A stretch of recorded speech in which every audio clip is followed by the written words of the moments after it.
Welcome to IPCS Parallax. I'm Ashutosh Nagda, Senior Researcher with the Internal and Regional Security Program at IPCS. With me is Fiona Raval, Researcher with the Southeast Asia Research Program at IPCS. In this episode of Parallax, we dive into discussing the recent Myanmar elections. These elections came in the aftermath of the 2021 military coup in Myanmar, when the Myanmar military snatched power from the then democratically elected civilian government of Aung San Suu Kyi and her National League for Democracy party. Since the military takeover, Myanmar has been defined by a deep military and humanitarian crisis, primarily stemming from regular contestation between the military and several resistance forces within Myanmar. This has put its current regime under constant duress on the questions of legitimacy and survival. Thus, these elections perhaps should be viewed not from the context of democracy in practice, but more about a desperate need for procedural legitimacy and survival. Fiona, let's start this conversation by first getting into some basics of these elections. Could you throw some light on which parties really participated in these elections and what did the final seat tally look like? Thanks, Ashutosh, for the context and for the question. These elections in Myanmar were conducted at the national level for the national parliament as well as at the regional provincial level as well. At the national level, 6 political parties contested these elections, and at the provincial level, there were about 51 parties. And out of which the USDP, which is the military-backed Union Solidarity and Development Party, won by a landslide. I think 72% of the vote share went to this party. Sure. And as per the reports, not the entire of the country really voted, right? If one can call it, it must be divided into 3 parts, like one particular region which voted in its entirety, one voted partially, and one probably did not vote at all. So could you throw some light on which regions voted and which did not? Sure. So these elections were not conducted in the entire country because of the restraints that come in with the civil war, the violence of the civil war, and the fact that the many resistance fronts that the junta is facing do not accept these elections. They are against these elections. So it was not possible to conduct these elections at this moment in the entirety of the country, which is why there are 330 townships, or like the basic constituencies in Myanmar, out of which 265 went to vote. The areas and the townships that went to vote would be areas where the junta has control, either complete control or partial control, so that they'll be able to conduct and choreograph the elections as they please.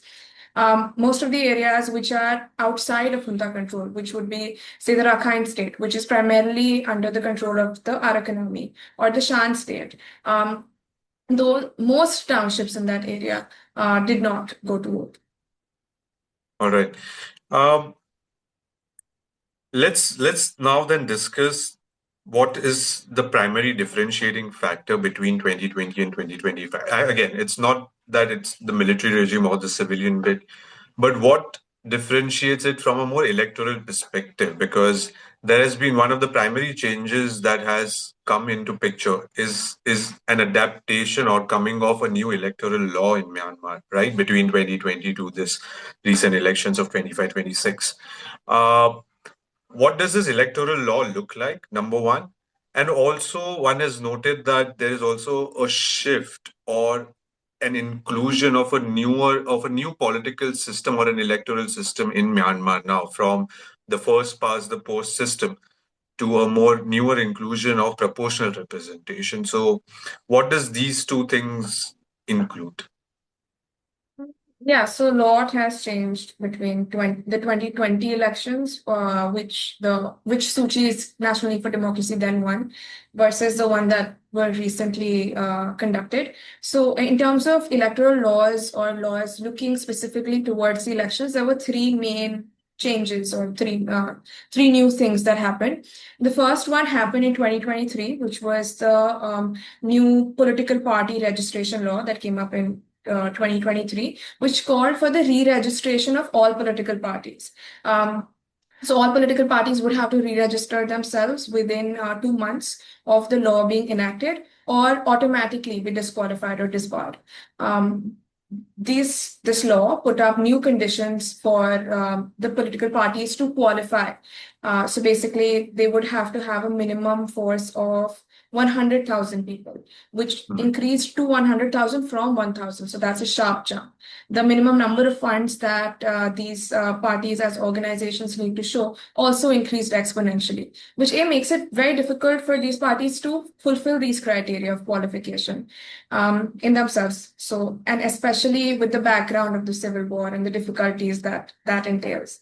Additionally, if the regime declares the organization or the party as a terrorist organization or as an unlawful entity, you are automatically disbarred. So basically, what this law did was made it very difficult for parties to register themselves unless they had military approval or military backing, but made it very easy for the regime to ban political parties as such. As a result of which, at the end of the 60-day mark or the 2-month mark, 40 parties, including the National League for Democracy, Socialist NLD party, were disqualified and hence were not able to contest these elections themselves. The second thing that happened was closer to these elections. So after the elections were announced in July 2025, they came up with this anti-disruption law, the Election Protection Law.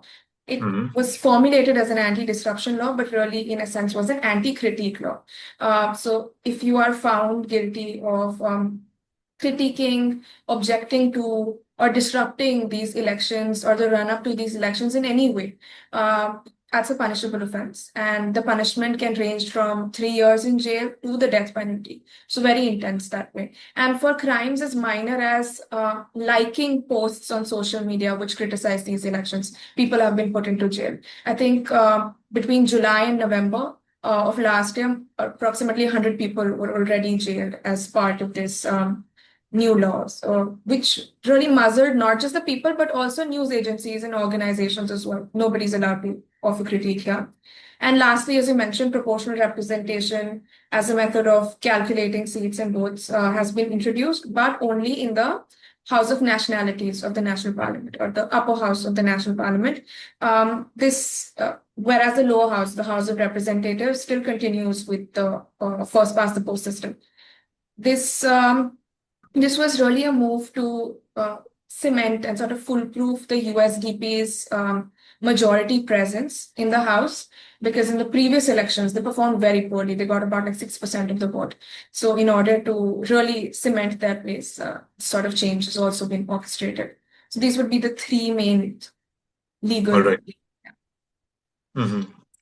Let's then shift our focus from political population to the larger civilian population of Myanmar, right? Especially in the context of the conduct of these elections. With whatever limited reports that have come out, or especially for the international audience, there were reports of killings and also arrests of civilians in Myanmar during the conduct of this election. And in general, the conduct has seen a lot of military controlled dictation, if one can call it, of the elections. As well as in terms of the coverage, for example, there is very limited coverage that the international audience has been able to consume of these elections. So, could you throw some light on this overall conduct of the elections in Myanmar? So, yeah, the conduct of these elections has been very problematized, and it's been very problematic in general. To say that it wasn't really a festival of democracy, it wasn't really people going in to vote and really making their voices heard. It was a choreographed event which was conducted in ways to get a precise result out. It was marred by a lot of violence. In the month in which December 2025 to Jan 2025, the 1 month in which the 3 phases of these elections were held, about 170 civilians were killed by junta airstrikes alone as these elections are happening. More than 200 people were arrested during this time, in addition to whatever happened in the run-up of the elections. So it was not free, fair, or an open contest by any definition of the matter. There also have been reports of forced voting where people have been abducted and being forced to vote, or people have been forced to vote in a certain way or in favor of certain representatives. So all of these reports have come out. The official voter turnout numbers, which the regime is very proud of, is approximately around 55%. But by Myanmar standards, that's low. Usually, Myanmar is used to something closer to the 70% mark. So these things have been markedly different from how the elections have happened in Myanmar itself, let alone how elections should be conducted at all. And you're right. We don't have a lot of access to whatever happened on the ground because journalists, especially international journalists, did not have access. And so, for the most part, one had to depend on what is coming out of the government's mouth or what these many international observers who the regime had invited had to say about these elections. A lot of these international observers, some came in formal capacities nominated by their governments, and some came in independent capacities. They made presentations to the Myanmar Election Commission, and the representation was from countries like Russia, China, Cambodia, countries that are not really known for hosting free and fair elections. And they had great things to say about the elections in themselves, the way that they were conducted, also. But what the observers had to say versus what the ground reports suggest are two entirely different stories. And one thing that I think we must be clear about these elections, we're calling them Myanmar national elections for the purposes of this conversation and in general, but these weren't national elections. This wasn't a popular national mandate simply because the elections were not held in the entire country. They were partial in their conduct, and the electoral rolls on which these elections were held, on the basis of which these elections was held, is based in the census of 2024, which in itself was a partial exercise. Again, because of the limitations in the violence of the civil war, the census could not be a complete on-ground survey, which is why, for the most part, it depended on projections, statistical projections from the population to how the demography is divided, etc. So one would be right in saying that these elections were partial on two levels. Sure. Let's zoom out a little bit and look at these elections from a more international perspective. One of the preconditions of ASEAN region, of which Myanmar is part of, right after the military takeover, in terms of engaging with the military regime of Myanmar, was for the regime to conduct these elections, right? So in that context, how does ASEAN view these elections, and not just ASEAN? In terms of international reaction, let's focus on three entities then. Number one would be ASEAN. How does ASEAN view these elections? Number two would be China, primarily. And number three would be the West at large. So how do these three entities look at these elections? Address these in reverse order. So the West, which the West countries of the West, including groupings like the EU or international organizations, forums, groups, the UN included, have all called these elections a sham. And they've called upon other countries as well to rise up to the occasion and call a spade, call these elections a sham, and hold the regime responsible for them. So the West is largely skeptical or unappreciative of these elections and their conduct as well. Coming on to China, again sent observers who had great and glowing things to say about these elections and their results. China is in support of these elections and is in support of the junta gaining power at the center, or junta-supported groups, junta-supported governance at the center. So they're happy and in support of these elections and what has come out of these elections as well. ASEAN to me is the most important external stakeholder over here, should be the most important external stakeholder over here, but it is also the most divided one. ASEAN, on not just these elections, but on the issue of Myanmar and the crisis at large.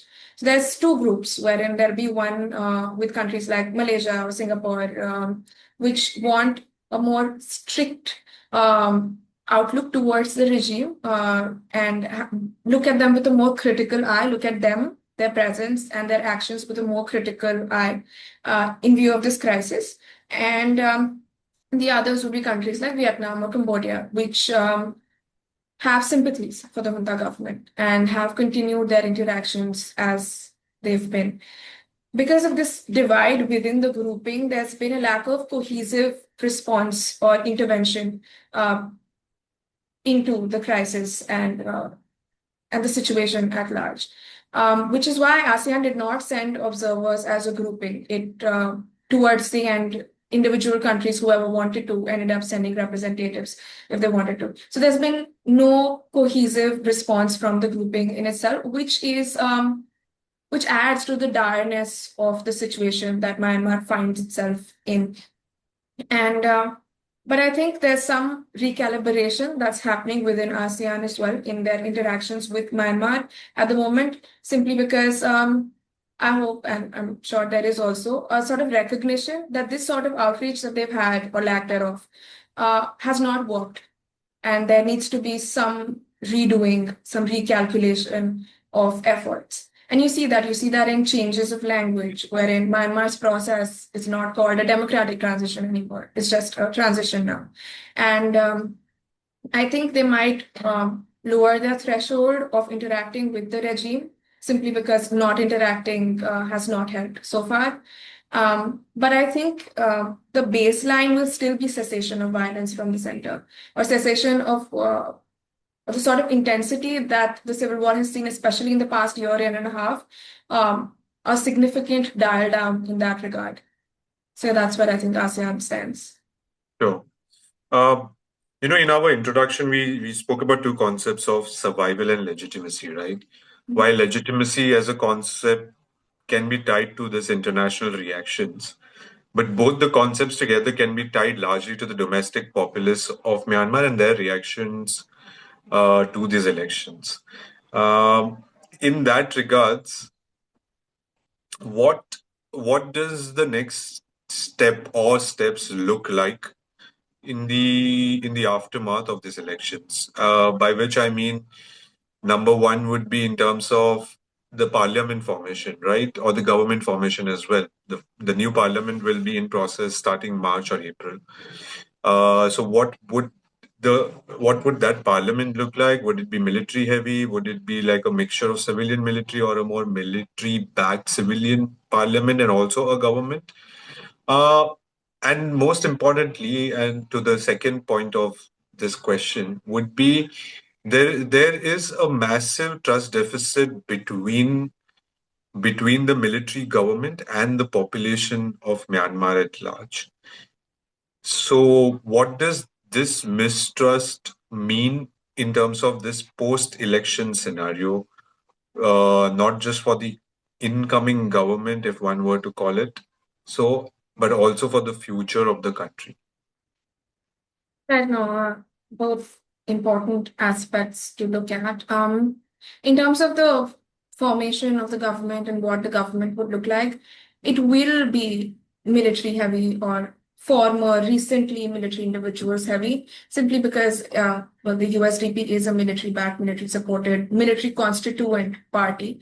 I think approximately close to 500 people, 500 military personnel were dispatched from service so that they'd be able to contest the elections as under the banner of the USDP or as independents.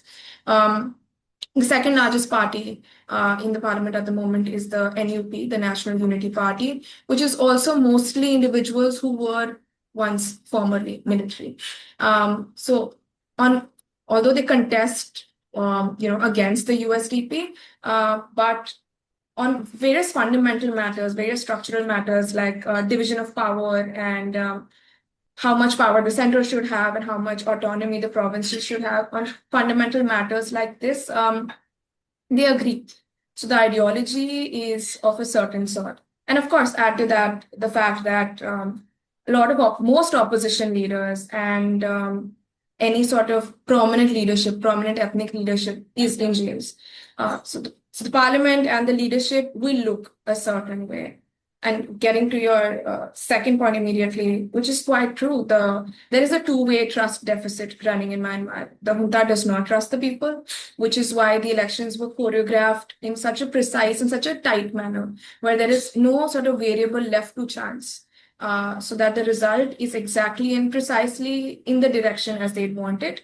And the people also don't trust the regime because of how it came into power, because of the sort of violence and bloodbath that has ensued since. And especially after last year, the earthquake which happened in Myanmar, and the fact that the junta did not allow aid to reach areas where it did not have support or where people did not sort of pledge their allegiance to them. All of these things, of course, have eroded the trust over here. So there is a two-way trust deficit, which is why in the run up to these elections, there were large swaths of people against these elections because of who was conducting them and who it would grant legitimacy to. But at the same time, there are also factions who are relieved at the conduct of these elections, which does make sense. The civil war has been ongoing for 5 years now, and again, it's been very brutal. It's been very violent, and the worst hit people are the civilians in the country. So at the end of, not at the end of it, after experiencing so many years of instability, what they're looking forward to by way of these elections might not be a lot, but simply because of this election procedure is now complete, the government will no longer be a post-coup emergency military government. It will be an elected government, and that changes some things automatically. So if that brings respite, that is completely understandable. But just to sort of wrap this up, I wouldn't go as far as to say that, crisis in Myanmar has ended, but perhaps a better reading of it would be a new phase in a protracted conflict or protracted crisis has emerged.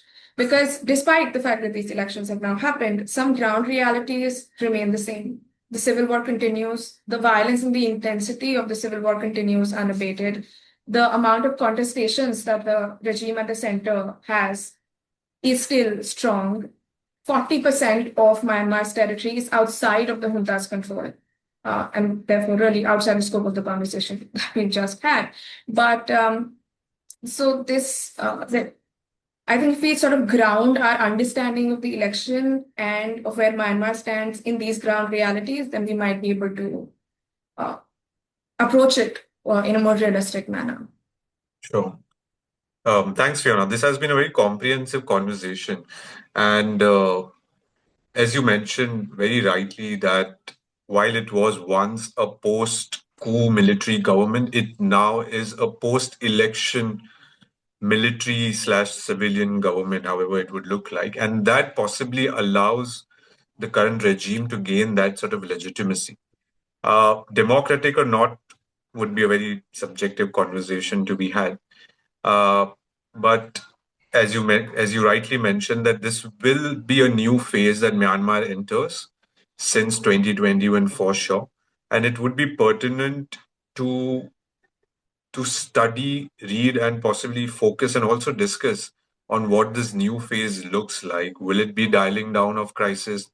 Will it be some further enhancement of crisis domestically for Myanmar? How does the international reaction and international relation for Myanmar look like after this election? These are some key pointers to keep a track of and discuss in the times to come. For now, this will be it from this episode of Parallax. Thank you for joining.